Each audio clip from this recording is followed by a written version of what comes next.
ॐ सहनाववतु सहनौ भुनक्तु सह वीर्यं करवावहै तेजस्विनावधीतमस्तु मा विद्विषावहै। ओम शांति शांति शांति। प्रथमा वृत्ति की 150वीं कक्षा। नदी संज्ञा का प्रकरण कल प्रारंभ हो गया था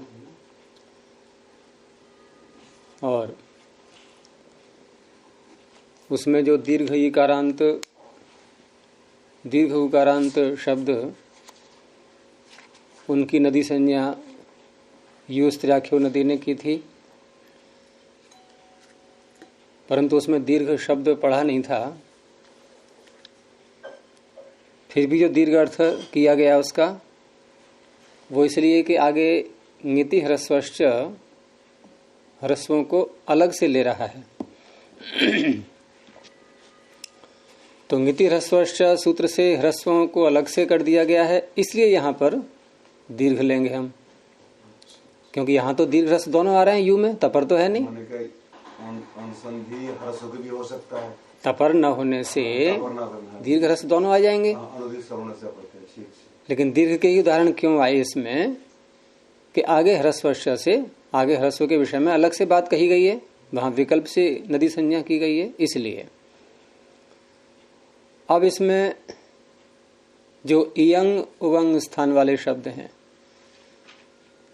जिनके स्थान में इयंग उवंग की संभावना है, वो शब्द होते हैं श्नु, धातु और भ्रू। तो भ्रू तो यहां आ ही जाएगा, भ्रू का उदाहरण तो मिलेगा ही यहां पर। और श्नु का यहां कोई संबंध नहीं है, क्योंकि श्नु प्रत्यय धातुओं में होगा और वो भी लकार परे रहते होता है, वो भी गया। श्नु से यहां कोई संबंध नहीं, रह गए धातु और भ्रू। तो सुनो गुरु जी, यहाँ क्यों पढ़ा? उवंग करने के लिए। वो तो वहां की बात हो रही है ना, अचि विष्णु धातु भ्रुवाम में।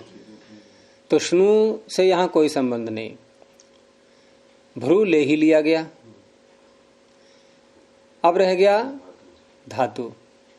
तो धातु से आगे ये सु प्रत्यय कैसे आ जाएंगे?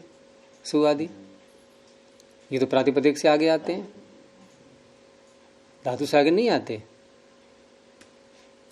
लेकिन एक परंपरा है व्याकरण में कि जो शब्द क्विप प्रत्यय करके प्रातिपदिक बनाए जाते हैं कृत अधित समासाश्च से, उनमें धातुत्व रहता है। उसमें थोड़ा सा ये भी है अंश के धातु से हमने क्विप किया, क्विप का पूरे का लोप हो गया, धातु जो की तो दिखाई दे रही है। तो यूं भी कह सकते हैं धातु है तो ये, क्योंकि प्रत्यय का तो कुछ भी नहीं बचा। लेकिन क्विप में ककार हट गया, इकार हट गया, पकार हट गया, ये तो गए इत संज्ञा होकर के। जो वकार रह गया वो वेद प्रत्यय से उड़ा ले गया। तो जितने क्विप प्रत्यांत शब्द हैं उनमें धातु वाले कार्य, धातु का व्यवहार वो चलता रहता है। तो इयंग उवंग करेगा। तो इस तरह से अब जो इयंग उवंग स्थानीय वाले जो शब्द हम देखेंगे वो वैसे होंगे जो क्विबंत होंगे, क्विप प्रत्यय करके बने होंगे। नदी क्विप प्रत्यय करके नहीं बना, धातु नहीं है वो, वो भी क्विप प्रत्यय से नहीं बना। लेकिन श्री शब्द यवनादि कोश में क्विप प्रत्यय करके बना हुआ है, धातुत्व है इसमें। तो इसको इयंग की प्राप्ति होगी जहां भी अजादि प्रत्यय आएंगे। उस स्थल पर ये नदी संज्ञा का निषेध कर रहा है। ने यंग उवंग स्थानौ, यंग उवंग स्थान वालों की नदी संज्ञा नहीं होती। यंग उवंग को निषेध नहीं कर रहा है, नदी संज्ञा नहीं होती और कहीं भी नहीं होती। ऐसा नहीं है कि जहां इयंग उवंग हो रहा है वहीं नहीं होती। जैसे इयंग उवंग कब होता है? अजादि प्रत्यय परे हो। अब श्री शब्द से लाए हम संबोधन का एक वचन सु, तो सु प्रत्यय परे रहते क्या इयंग की प्राप्ति हो रही है श्री में? तो क्या हम इसकी नदी संज्ञा का निषेध करेंगे या नहीं करेंगे? क्योंकि सूत्र कह रहा है इयंग उवंग स्थान वाले, इयंग उवंग जिनके स्थान में होता है। तो अभी तो नहीं हो रहा है, लेकिन कहीं भी हो रहा हो, ये तात्पर्य। इयंग उवंग स्थान की, इयंग उवंग आदेश की संभावना जहां है। यंग उमंग स्थानी में जो करते हैं, किसी के परे रहते जो करते हैं, वो क्या आजादी व हलादी ऐसे तो कुछ आजादी, आजादी परे रहते होता है। जबकि ये अच्छी है ना, अच्छी विष्णु, लेकिन सुप्रत्यय आ रहा है तो यहाँ तो इयंग प्राप्त नहीं हो रहा है, लेकिन कहीं तो हो सकता है इयंग, उसको औ में तो हो जाएगा।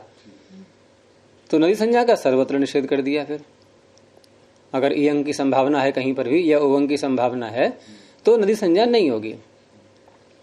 नहीं होगी तो सुप्रत्यय संबोधन में आया, और नदी संज्ञा न होने से जो नदी वाला कार्य प्राप्त हो रहा था अम्बार्थ नद्योर ह्रस्व से, ह्रस्व वो नहीं हुआ।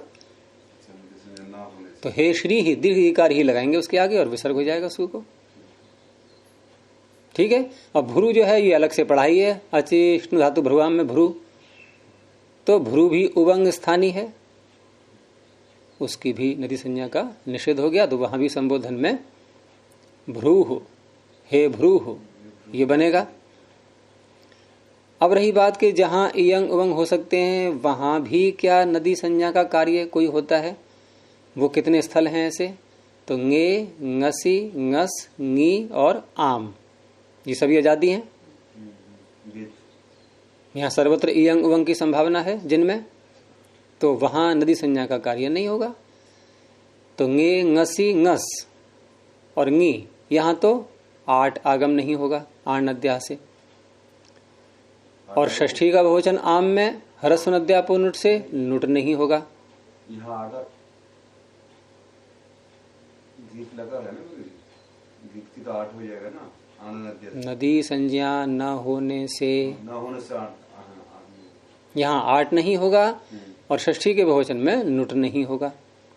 तो श्रीयई, श्रीयः, षष्ठी का पंचमी का एक वचन, षष्ठी का एक वचन श्रीयः, सप्तमी का एक वचन श्रियाम, षष्ठी का बहुवचन भी श्रियाम।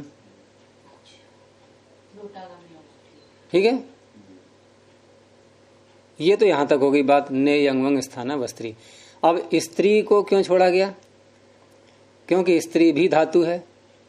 क्यों धातु है? कोई प्रत्यय करके बना है, तो इयंग की संभावना है पूरी इसमें। जब इयंग की संभावना है तो यहां पर भी निषेध प्राप्त हो जाएगा।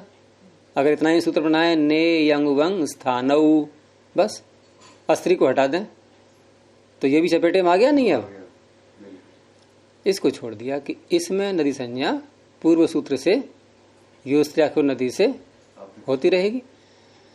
अब वहां क्या बनेंगे फिर रूप? जब हमने स्त्री को छोड़ दिया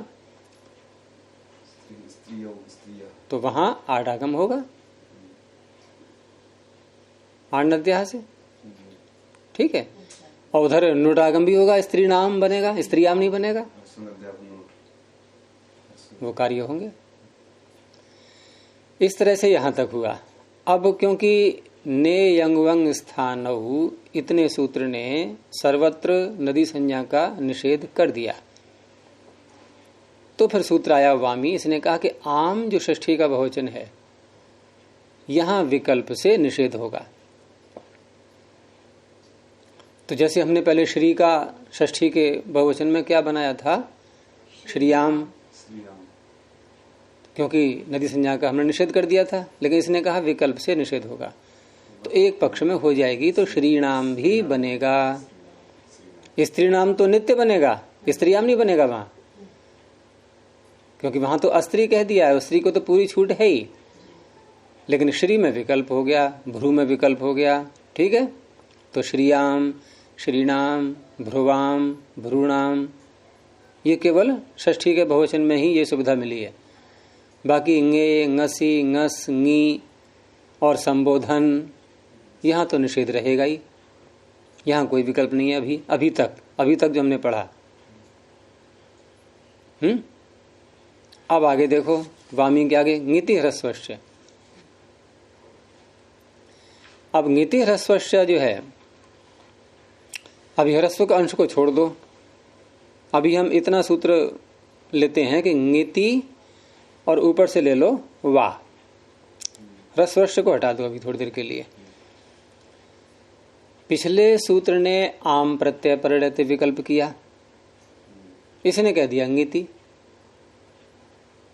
ङित प्रत्यय परिणति भी विकल्प से नदी संज्ञा का निषेध होगा। किनको? जो इयंग उवंग स्थान वाले हैं। अब ये ङे, ङसी, ङस, ङी ये भी आ गए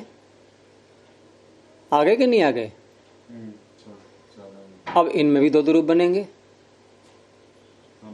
ङे, ङसी, ङस, ङी, यहां भी तो ऐसे ही होगा।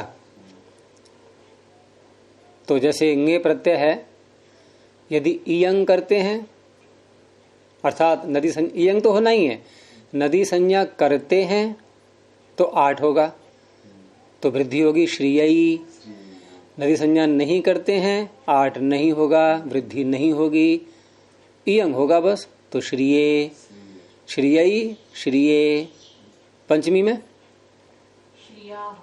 श्रियाह नदी संज्ञा होने पर, और बिना नदी संज्ञा के श्रियः। ऐसे ही षष्ठी।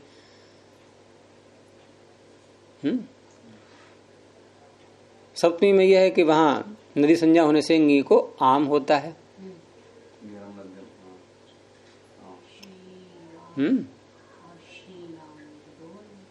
नहीं, वो तो सप्तमी का, षष्ठी का बहुवचन है, वो तो वामी का विषय हो गया है।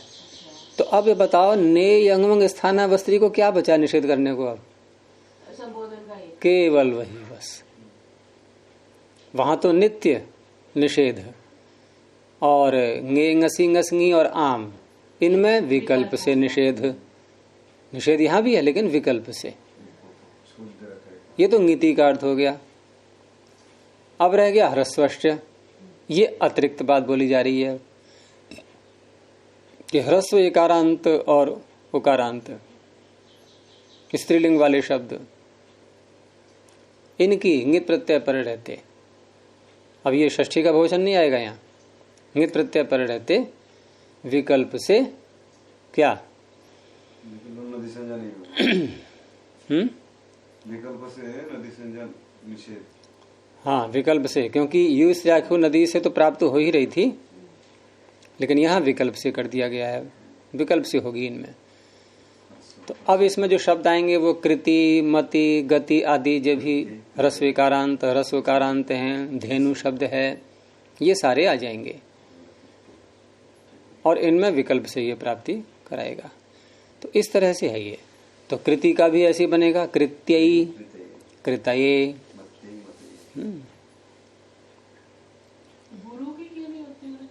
गुरु पुल्लिंग का है, धेनु का हो जाएगा, धेनु स्त्रीलिंग का है।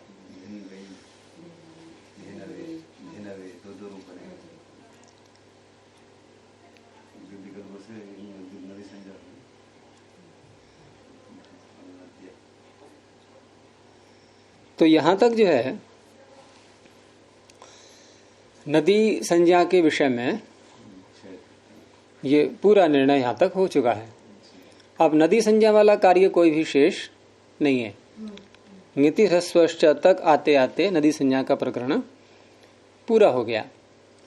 लेकिन यहाँ जो ह्रस्वकारांत शब्दों के विषय में जो विकल्प से नदी संज्ञा की थी, तो दूसरे पक्ष में तो कुछ भी नहीं कहा था। नदी संज्ञा जिस पक्ष में नहीं होगी उस पक्ष में क्या कोई संज्ञा नहीं होगी? अर्थात कृति शब्द है, नदी संज्ञा करके तो रूप बन गया कृत्यई, आटागम करके। और दूसरे पक्ष में कृति और ङे, ए, कृति और ए। अब यहां क्या करेंगे? तो उसके लिए फिर अगला सूत्र है। तो अगले सूत्र में केवल ह्रस्व की अनुवृत्ति जा रही है अब। बाकी सारी समाप्त हो गई। तो सूत्र है शेषो घ्य सखी। शेषः प्रथमैक वचनांतम, घी प्रथमैक वचनांतम, असखी प्रथमैक वचनांतम। जैसे वहां अस्त्री था, यहां है असखी। इसमें सखी शब्द को छोड़ दिया गया है। तो न सखा असखा इति असखी। सखी शब्द है ना, वैसे तो सखा बनता है इसका रूप, सखा सखायो सखाया, सखायम सखायो सखीन, ऐसे करके। लेकिन सखी शब्द सुनते ही स्त्रीत्व को ये सखी पुंगलिंग, वो दीर्घिकारांत है। सखी, सखी।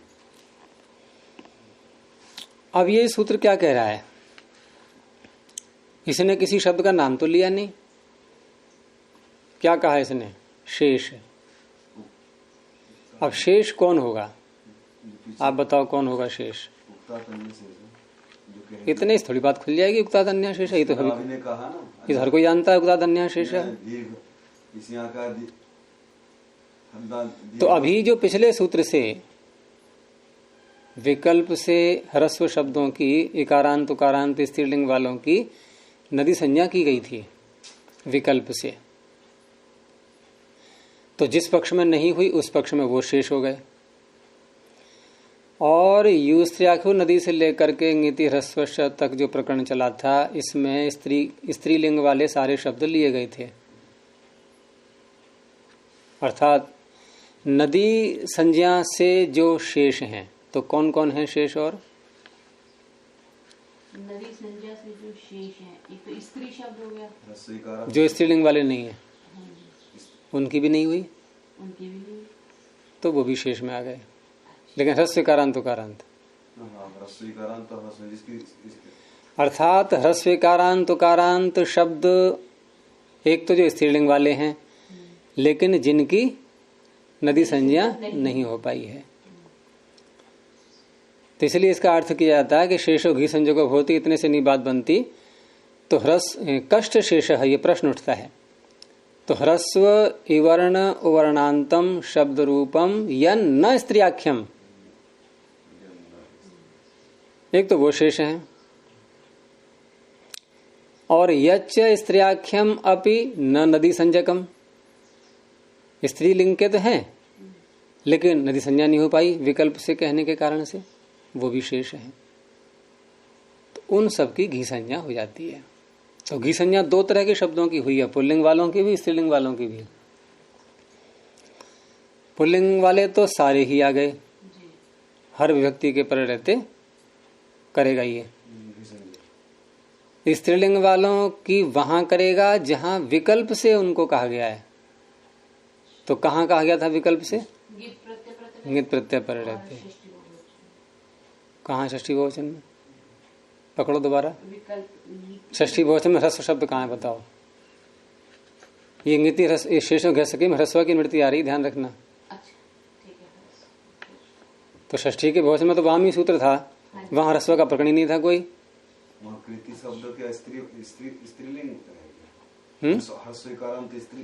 है कृति। हाँ, जैसे कृत्य कृतय बनाया, तो ह्रस्वीकारांत स्त्रीवाची ये शब्द है कृति। तो यहाँ जो है ना, यहाँ विकल्प से नदी संज्ञा प्राप्ति कराया था। तो ये विकल्प से नदी संज्ञा दूसरे पक्ष में घी संज्ञा प्राप्ति इसी सूत्र से हो, इससे मतलब यही हो गया। मैं ये कह रहा था कि पुल्लिंग वाले ह्रस्वीकारांत उकारांत इनकी सर्वत्र घी संज्ञा होगी। सर्वत्र से तात्पर्य आप सारी व्यक्तियां ले लो 21 प्रत्यय। कार्य कहाँ कहाँ होना घी का वो छोड़ो, अभी पूरे 21 प्रत्यय पर रहते होगी। लेकिन स्त्रीलिंग के जो इकारांत उकारांत ह्रस्व शब्द हैं उनकी कहाँ होगी, ये प्रश्न था मेरा। कहाँ होगी उनकी?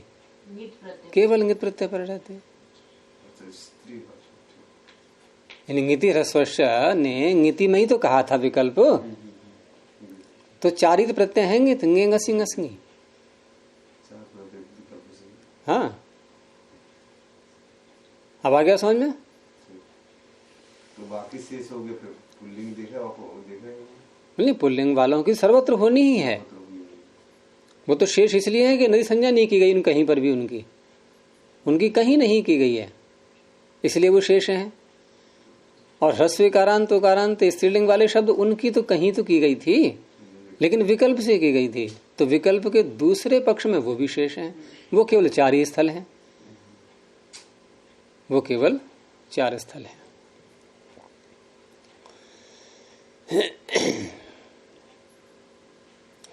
तो इस तरह से पहले हम उनको लेते हैं जो ह्रस्व कारांत उकारांत स्त्रीलिंग वाले हैं, जैसे कृति और धेनु शब्द। तो पूर्व सूत्र से इनकी विकल्प से नदी संज्ञा की गई थी, तो जिस पक्ष में नहीं की गई उस पक्ष में घी संज्ञा हो गई। घी संज्ञा होने से कार्य क्या क्या होता है, अब वो देखो, निकालो वही प्रकरण बहुलम छंदसी वाला, तीसरे पाद का अंतिम भाग 7वें अध्याय के।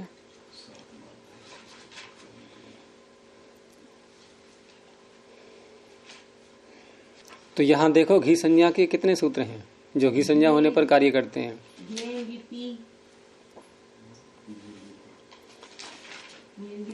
तो एक तो घेरगीति हो गया, क्या कहता है ये? गीत प्रत्यय पर रहते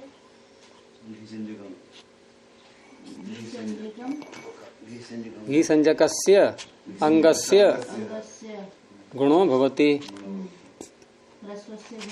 गुण करता है ये। बस एक ही है भी नहीं, एक और है औदच्चः घे, विसर्ग नहीं है। औदच्च घे, हाँ, औदच्च घे है, आंगुनास्त्रियाम जी, घे को आगे ले जाते हैं। अच्छा जी। तो देखो यहाँ कोई बंधन रह गया आपके? इंगित प्रत्यय पर रहते ही करेगा ये पुल्लिंग वालों की, स्त्रीलिंग वालों की इंगित प्रत्यय पर रहते ही करेगा, क्योंकि वही शेष हैं वो। इसके मतलब घेर गीति जो लगेगा ये 4 में लगेगा, गुण करेगा। ये जो घेर गीति किया ना, गीत, यहाँ तो गीत है, गीत लकार संबंधी 4 ही तो है ना, गे घसी घस और घी, उसको पर एक होते घी संजक अंगों का ही गुण करेगा ना। तो हाँ, तो लेकिन उसमें 3 ही मिल पाते हैं इसको, गे ngसी और ngस, क्योंकि गी में अलग से सूत्र है फिर औदच्च घे। तो ये कितने स्थान पर करेगा गुण घेरगीति? 3 में तो यहाँ करेगा जहाँ अंगित प्रत्यय हैं ये। जैसे कोई एक शब्द ले लो, जैसे अग्नि को ले लिया हमने, तो अग्नि ही अग्नि अग्नयः, अग्निम अग्नि अग्नीन, यहाँ तक कुछ भी नहीं हुआ घी संज्ञा वाला कार्य। अग्निना ना आ गया, टाको ना, तो टाको ना कौन करेगा? देखो आंगुनास्त्रियाम है, ऊपर क्या है इसके? घे को ले लो, घी संजकात षष्ठी पंचमी में बदल जाएगा। घी संजकात अंगात उत्तरस्य आंगः स्थाने ना आदेशो भवति। ठीक है, अस्त्रियाम, स्त्रीलिंग में नहीं करेगा ये, है ना? पंचमी निर्देश है गुरुजी घे में, जैसे मति शब्द में नहीं करेगा। पंचमी निर्देश है घे में, औदच्च घे पंचमी निर्देश है घे। हाँ, सूत्र में षष्ठी, षष्ठी है। हाँ, अच्छ घे है, घी संजक के स्थान में अकार। हाँ, लेकिन आपने जो पंचमी बदल, मैंने अगले सूत्र में बदला है पंचमी में, इसमें नहीं बदला। आपने ये आप सूत्र में पूछ रहे हो। अगले सूत्र में जब अनुवृत्ति पहुंची वहां पंचमी में बदल गया। किस इसकी बात छोड़ो, आंगा षष्ठी है इसलिए। अच्छा।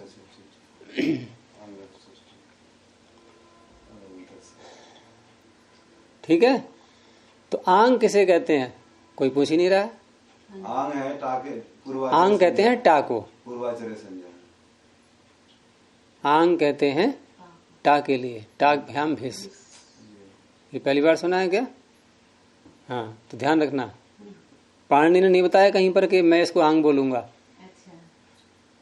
तो व्याख्याकार बोलते हैं कि पूर्व आचार्यों ने टा को आंग कहा है, वही पाणिनि ने उठा के ले लिया और उस समय प्रसिद्ध रहा होगा। जैसे होता है कभी कभी कि हमसे पूर्व कुछ लोग यदि हो चुके हैं, हमारे पूर्वज और निकट के पूर्वज हैं, तो उनकी कही बात की हमें व्याख्या नहीं करनी पड़ती है और हम व्यवहार में ले लेते हैं उसको।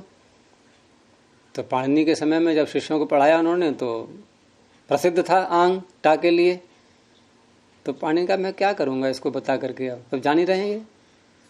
अब क्योंकि बहुत पहले की बात हो गई, अब समझना पड़ता है कि ये आंग कहाँ से आ गया ये। तो आंग ना, घी संजक से उत्तर आंग के स्थान पर ना, जैसे ना कर दिया। अग्निना, तो एक तो ये होगा घी संज्ञा का कार्य, अग्निभ्याम अग्निभी। अब ङे ngसी और ngस तीन ये ले लो। अग्नये घेर गति से गुण होकर के अयादेश, अग्नि और ए अग्ने ए अग्नये, अग्निभ्याम अग्निभ्यः। फिर पंचमी अग्नि और ngसी, अग्नि अस घेर गति से गुण अग्ने अस और एंगः पदांता दति।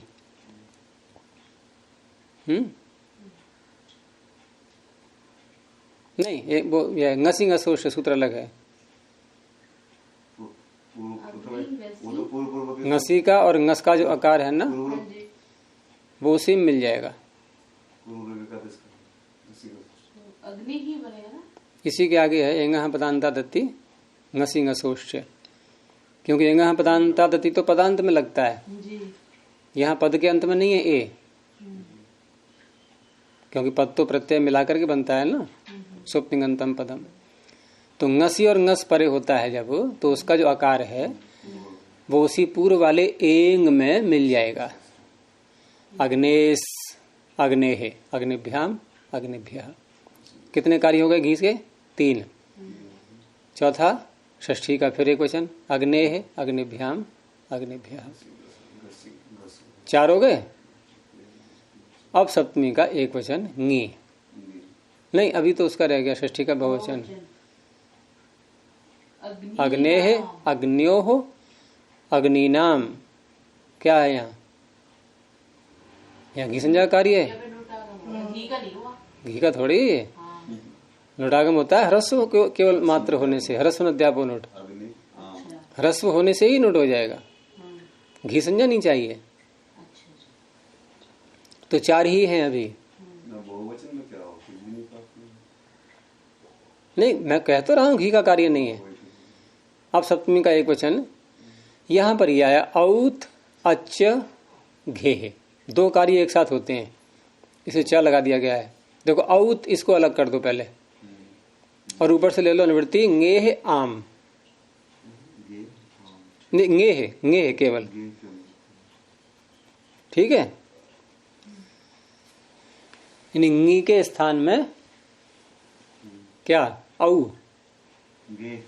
ङे ऊपर से आ गया, औत सूत्र में है तो ङी के स्थान पर औ, और घे जो सूत्र में आ रहा है अच्छा घे, घी संजक अंग से उत्तर, यहाँ पंचमी अर्थ ले लेंगे, घी संजक अंग से उत्तर ङी के स्थान में औ। अब दोबारा फिर बोलेंगे घे को अच्छ घे, अब षष्ठी बोलेंगे घे में, घी संजक के स्थान में आकार।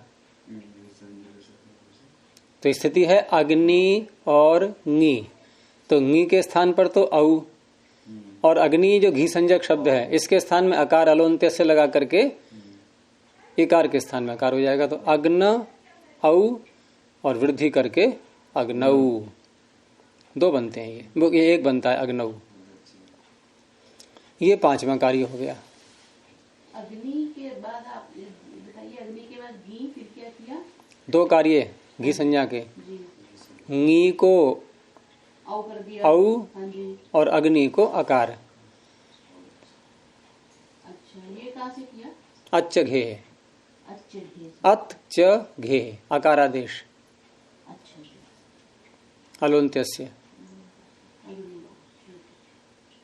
अग्नौ अग्न्योः अग्निषु, अब संबोधन अग्नि और सु, अब यहां भी गुण करना पड़ेगा। या नहीं होगा। अग्नि हो जाएगा। हे अग्ने, ये तो मंत्रों में भरा पड़ा है अग्नि अग्नि, परमात्मा के लिए संबोधन। अग्ने नय सुपथा राये अस्मान, तो ये संबोधन का ही तो है। तो यहाँ किससे गुण करेंगे? देखो यही मिलेगा सूत्र। गुण करेंगे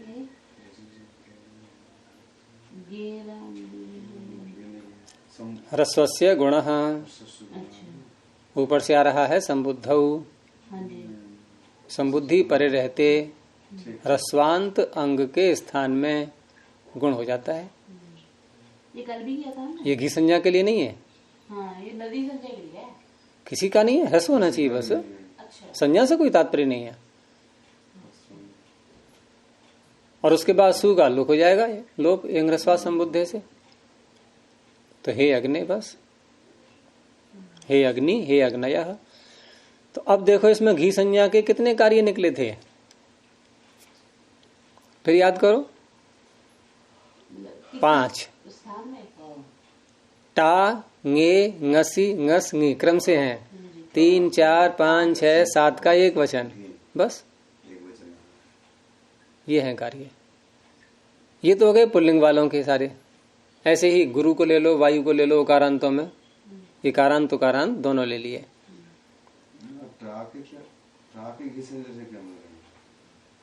कितनी बार बोलोगे आप?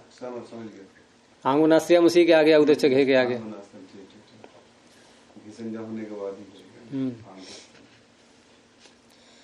और स्त्रीलिंग वाले जो शब्द हैं कृति मति आदि, कृति धेनु, तो इनमें जो है पूर्व सूत्र से विकल्प से नदी संज्ञा थी, तो वहां पर फिर दो रूप बन जाएंगे। ङे ङसी ङसंगी में कृत्यई कृतये, ऐसे ही कृत्याह कृतेः, कृत्याह कृतेः। फिर आगे सप्तमी में दूसरा कृतौ। अभी भूल गए? अभी क्या बनाया था? औदच्चक है, हैं? हाँ, उधर उधर क्या बोला? वो तो हो गया। दूसरा यऊ नहीं, औ कृतौ। हाँ, क्या बना जहाँ पे नदी संज्ञा है, कृते है बना जहाँ घी संज्ञा है। घी संज्ञा आसान है ना? घी संज्ञा आसान है। क्यों, नदी में क्या कठिनाई है? लिखने में थोड़ा वो विकल्प पहुंच नहीं है। विकल्प दो रूप है स्त्रीवाची का, हास्य का। तो ये हो गया।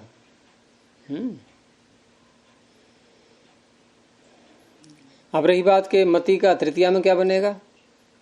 तृतीया के क्वेश्चन में मति और कृति का, धेनु का, तो वहां एक ही बनता है। वहां घी संज्ञा, वहां पर टा को ना क्यों नहीं हुआ?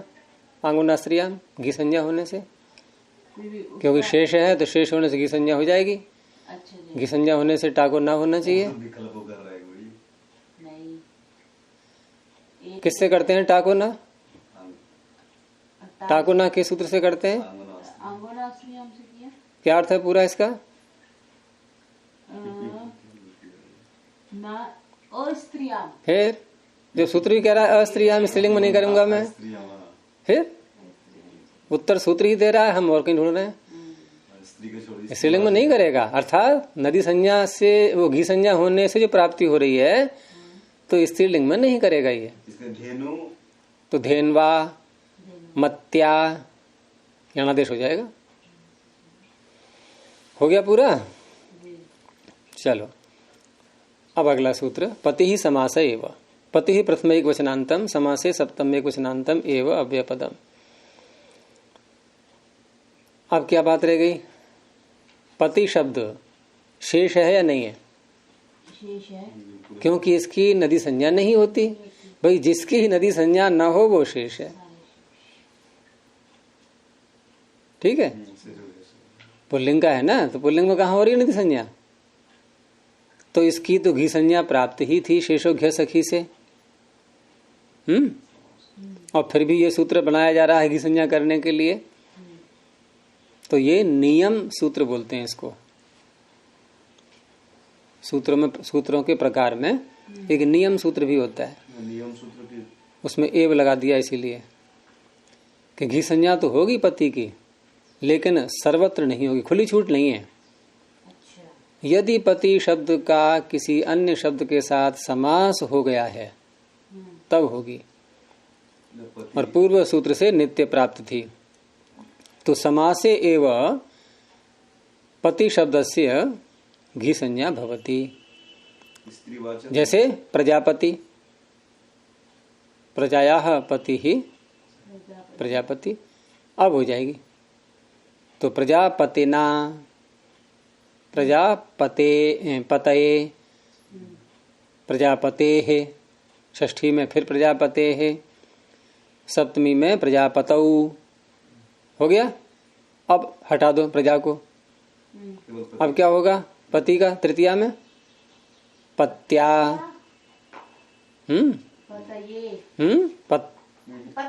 पत्ये, केवल यणादेश। अब रही बात ngसी और ngस की, इसमें थोड़ा अलग से है कार्य। ख्य त्यात परस्य। गुरु जी पति शब्द जो है ना, नित्य के स्त्रीलिंग, पति स्त्रीलिंग का है, पति पत्नी है स्त्रीलिंग में तो। पति अच्छा, स्त्री पुंलिंग होने से नित्य ही घी संज्ञा प्राप्ति है। वो आप उस लेवल में पहुंच नहीं पाए ना, इसलिए पता लगा नहीं पाए आप। तो पति जब हम बनाएंगे बिना समास के अकेला, तो घी संज्ञा का एक भी कार्य नहीं करना है। तो टा आगे आएगा तो यणादेश पत्या, ङे आगे आएगा तो यणादेश पत्ये, ngसी ngस आएगा तब भी यणादेश। लेकिन ngसी और ngस में के पर रहते यणादेश अब करेंगे हम। जैसे पत्य, यह हल्क के बोल रहा हूं, पत्य और ngस का अस। अब यहाँ सूत्र लगता है ख्य त्यात परस्य। षष्ठाध्याय के प्रथम पाद में संधि प्रकरण में है ये, चौथे कॉलम में ऊपर को।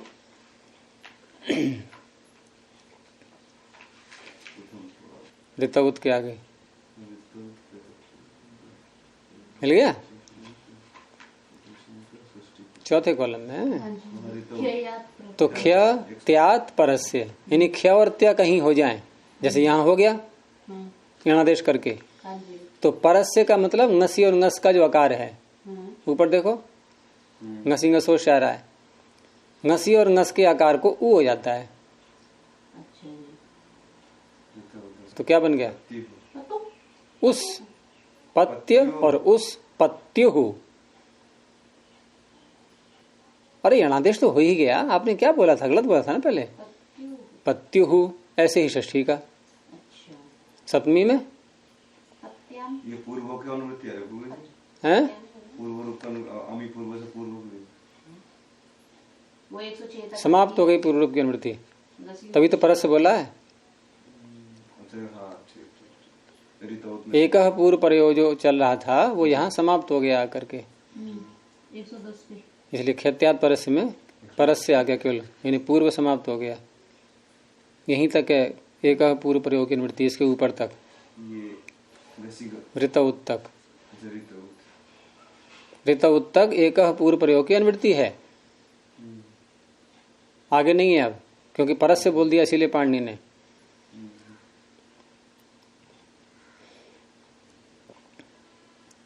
ठीक है,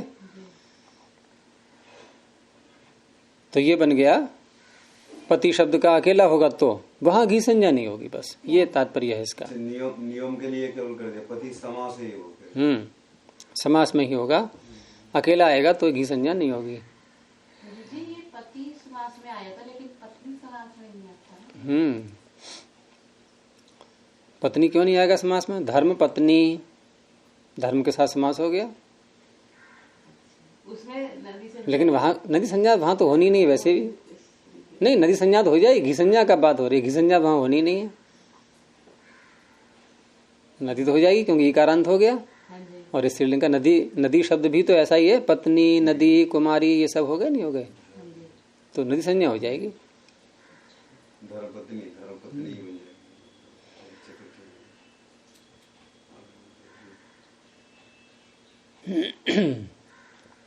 पत्याम हो जाएगा ना जी सप्तमी में। पत्याम किसमें? पति में, चतुर्थी नहीं सप्तमी में। सप्तमी के क्वेश्चन में हाँ, पत्याम हो जाएगा। आम किससे करेंगे?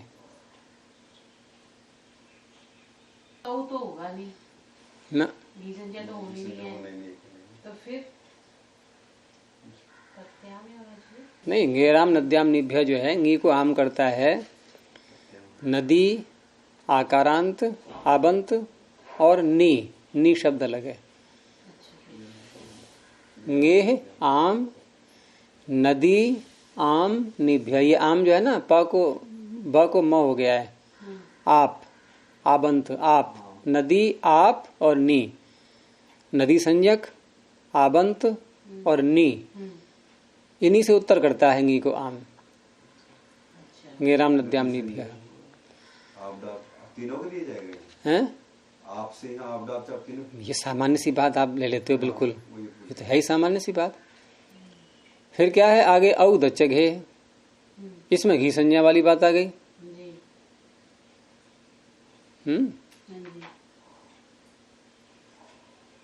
तो ये घी संज्ञा में लगता है, और इसी घी की अनुवृत्ति फिर आगे ले जाते हैं तो आंगुना स्त्रियाम, वो आंग को टा को ना कर देता है। इसमें वैसे योग भाग किया गया है, औदच्च घे में औत को अलग कर दिया गया है महाभाष्य में, और अच्छ घे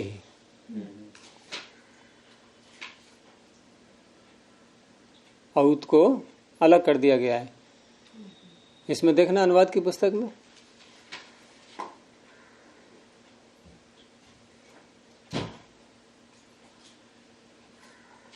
मुझे देना। बड़ी में होगा गुरुजी।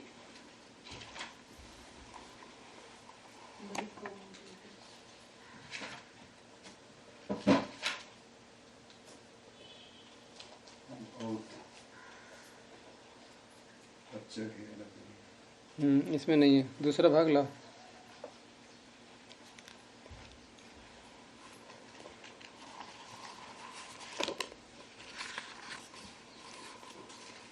महाभाष्य में औत को अलग कर दिया गया है और अच्छ घे है। अलग अलग दो टुकड़े कर दिए सूत्र को। इसमें है 52-51 संख्या पर,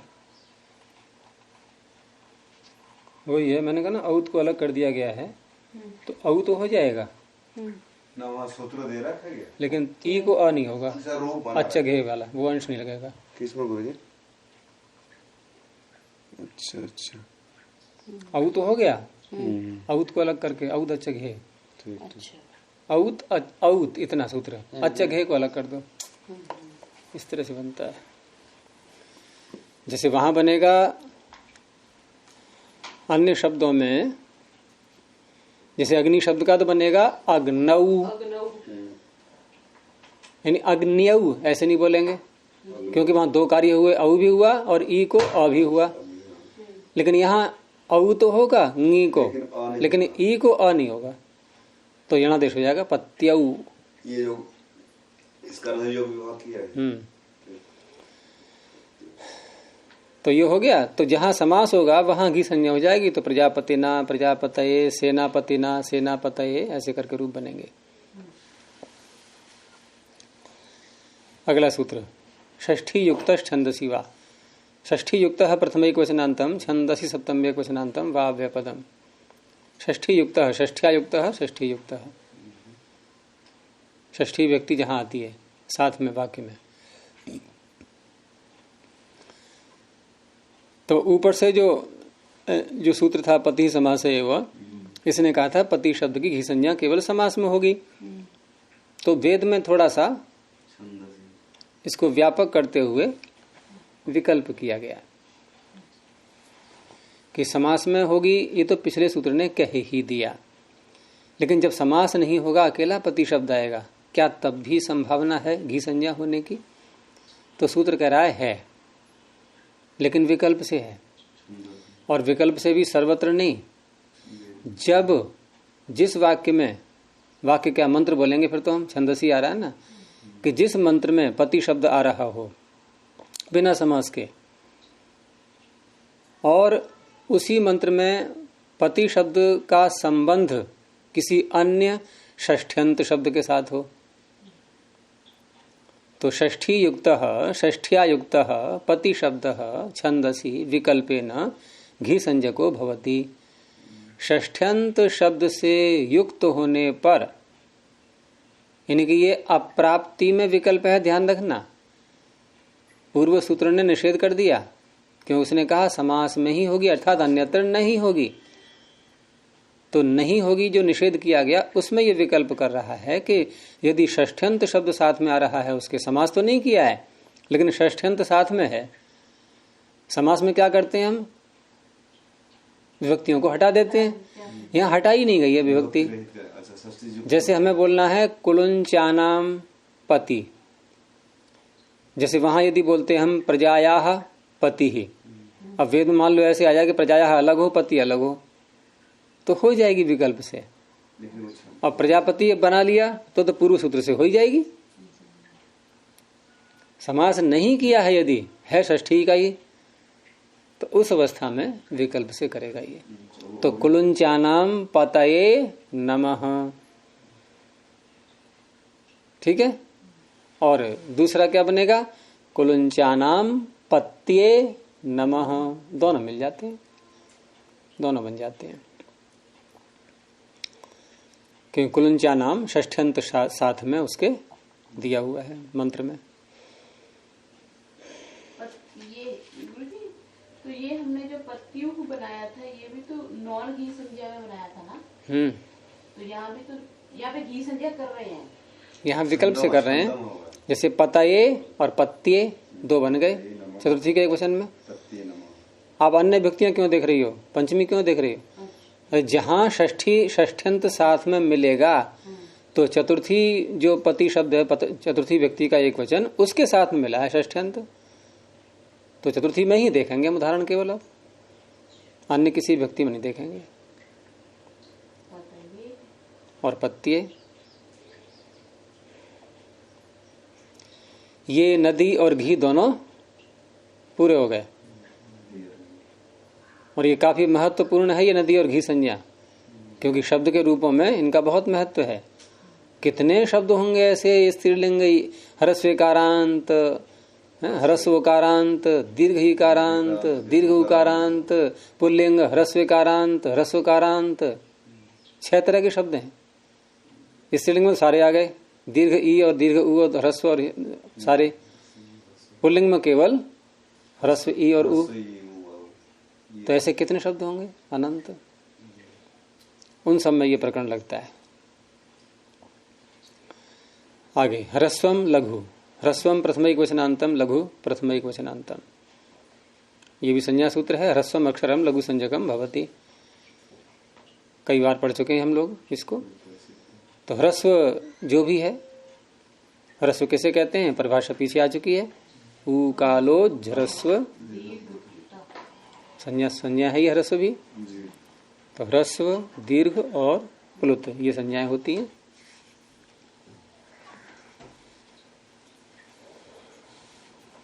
और ह्रस्व संज्ञा होने से कार्य क्या क्या होते हैं, वो कार्य यहाँ पर हो जाए। वो लघु संज्ञा होने से क्या क्या कार्य होते हैं, वो हो जाएंगे इस सूत्र के द्वारा। संज्ञा करने के बाद जैसे भेद धातु से त्रिश प्रत्यय किया, छेद से त्रिश प्रत्यय किया, तो त्रिश प्रत्यय है आर्ध धातु।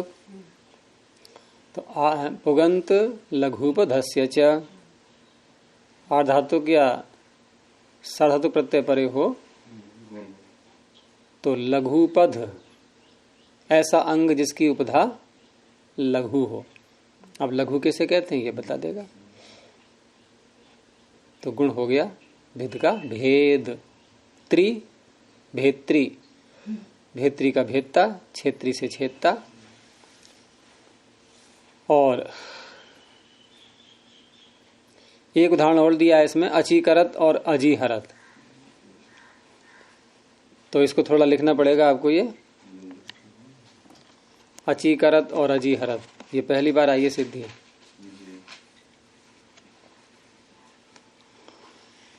तो अचीकरत ये है क्या वास्तव में, अर्थ क्या है इसका, उसने कराया। तो कराया कहने से ही आपको पता लग रहा होगा कि ये णिच प्रत्ययांत है।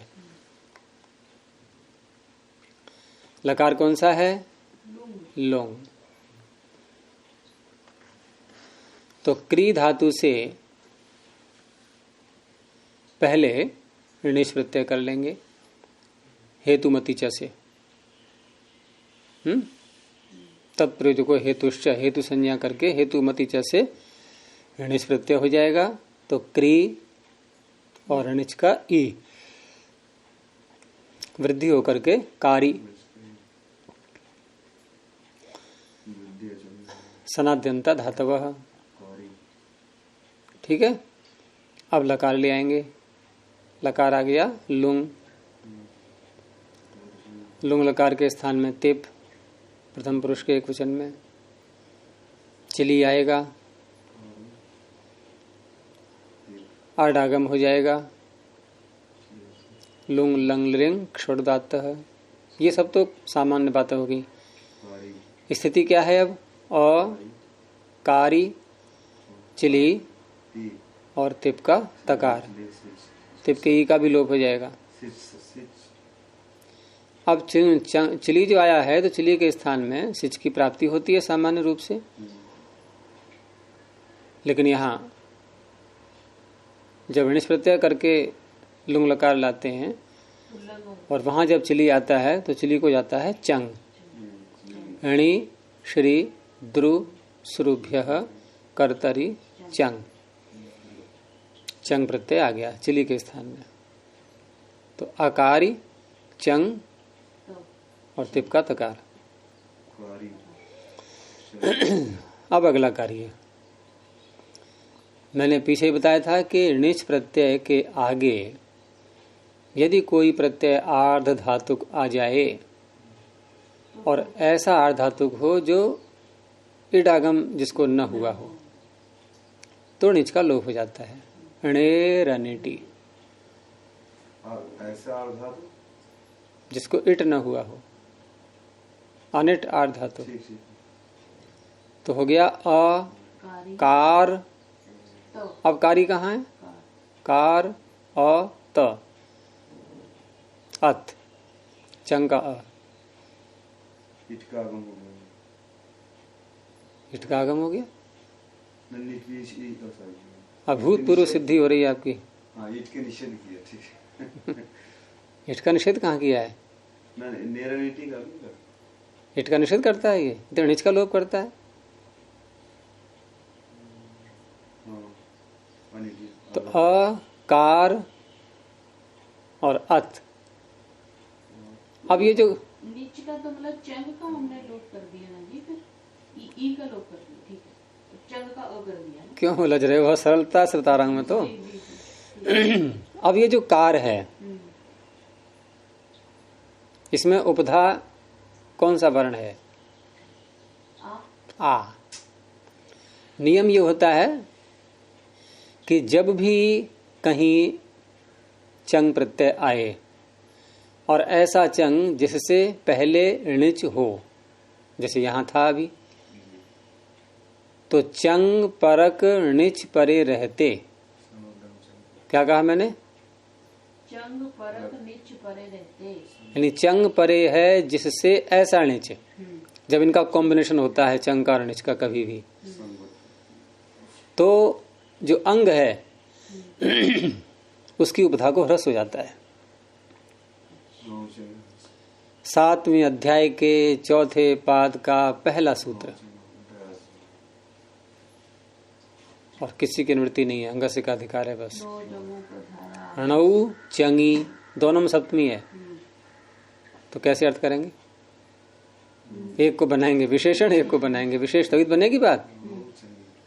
अब इसको उल्टा कर दें यदि हम, कि ऐसा णिच परे हो जिससे पूर्व चंग हो, संभव ही नहीं है। है ना। तो चंग परक णिच परे रहते अंगस्य उपधाया ह्रस्व भवति, बस। तो कर लो ह्रस्व, कोई समस्या तो नहीं है। कर अत अकर अत हो गया।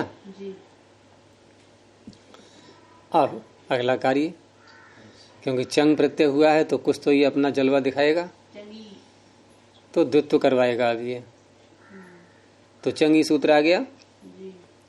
ये कहता है कि चंग परे रहते धातु को द्वित्व होता है। धातु आ रहा है ऊपर से, लिट धातु अभ्यासस्य। अब यहाँ पर जब भी द्वित्व करते हैं और ऐसा द्वित्व करते हैं जो कि अच परे रहते हो रहा हो, क्योंकि चंग को मान करके द्वित्व हो रहा है और चंग है अच, तो अच परे रहते जब द्वित्व करते हैं तो उस अवस्था में जो धातु है उसको रूपातिदेश हो जाता है। और हम पढ़ चुके हैं दुर्वचनेची। तो दुर्वचनेची सूत्र में, और इसके लिए अलग से एक वार्तिक भी महाभाष्यकार ने दिया है कि णौ कृतम स्थानिवत भवति। णौ कृतम स्थानिवत भवति, इस प्रत्यय जब होता है तो स्थानिवत हो जाता है। अब यहां पर क्या था पहले प्रारंभ में? सबसे पहले धातु क्री थी, तो द्वित्व वाला जो पहला भाग है वहां तो बोलेंगे हम क्री, दूसरा आपका कर ज्यों का त्यों रहेगा, यानी अ क्री कर और अत। अभ्यास में जो शब्द आया है नया, वो क्री होकर के आया है, रूपातिदेश होकर के। ठीक है, तो अ क्री कर अथ। अब अभ्यास के कार्य कर लो। पूर्वाभ्यास से अभ्यास संज्ञा करके अभ्यास में जब री होती है तो क्या हो जाता है उसको? अकार, उरत, और साथ में रपर भी हो जाएगा। तो अ कर कर अत, दो कर हो गए। हलादि शेष और कोष्ठु, ककार को चकार। यहां तक आ गया समझ में? अच अच कर अत, करत बोल दो मिला के इसको, अच करत।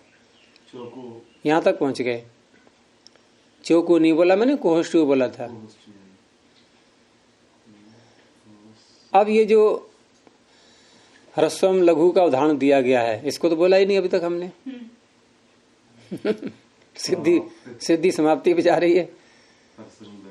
तो इसने कहा कि ह्रस्व की लघु संज्ञा होती है। तो ये जो अभ्यास में जो च है, इसमें अ, इसकी लघु संज्ञा हो गई। लघु संज्ञा होने का परिणाम क्या निकलेगा यहाँ पर कि सूत्र 7वें अध्याय में अभ्यास के अधिकार में सनवल लघुनी चंग परे नगलोबे, बहुत लगता है सूत्र ये, लेकिन आज पहली बार आया है शायद। अंत में है चौथे पाद के, सनवत लघुनी चंग परे नगलोबे हैं। अच्छा, सनवत, इतने से पता लग गया हमें कर क्या रहा है। ये कह रहा है सन के समान कार्य होता है, ये और कुछ नहीं बोल रहा है। अब सन में देख लो क्या क्या होता है, वो यहाँ हो जाएगा बस। कब होता है वो बता रहा है ये कि लघुनी।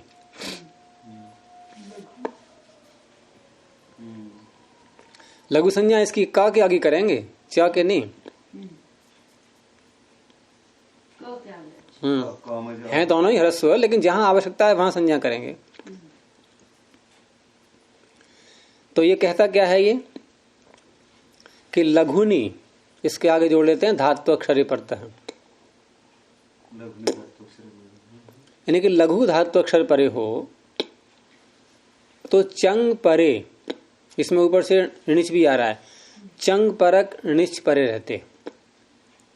चंग परे है जिससे ऐसा णिच परे रहते, और लघु धात्व अक्षर हो तो उस अवस्था में अनग लोपे को छोड़ देना अभी, उस अवस्था में अभ्यास वो सन्वतकारी होता है अभ्यास को, ठीक है। अब सन्वतकारी होता है तो सन्वत यानी कि सन परे रहते जो कार्य होता है वो हो जाएगा। तो सन परे रहते कौन सा कार्य होता है, वो भी यही दिया गया है सन्यतः सूत्र से कि सन परे होता है तो अभ्यास के आकार को इकार हो जाता है, ठीक है, हो गया। अचि करत है। अब ये लघु संज्ञा होने से एक कार्य और हुआ, यानी दो काम हो रहे हैं लघु संज्ञा होने से यहाँ पर। दूसरा कार्य ये होता है कि लघु धातु अक्षर परे होता है तो अभ्यास को दीर्घ हो जाता है, दीर्घो लघो हो। मिल गया सूत्र, यहीं पर है, दीर्घो लघो हो, यानी दीर्घ लघो हो, अभ्यासस्य दीर्घ।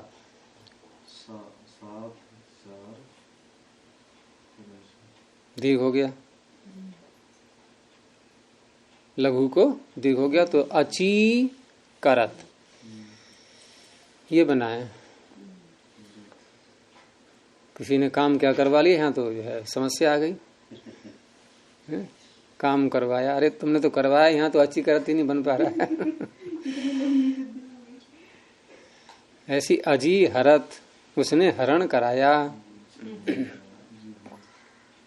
अजी हरत में भी कोशु लगाएंगे, वहां भी, वहां ह को ज झकार हो जाएगा, झ को फिर अभ्यासे चर्चा से ज हो जाएगा, और अची करत में सीधा ही ककार को चकार हो जाएगा। अजी हरत में पहले ह को झ करेंगे और झ को फिर अभ्यासे चर्चा जो कि अंतिम पृष्ठ पर सूत्र है उससे फिर जकार करते हैं अभ्यास में।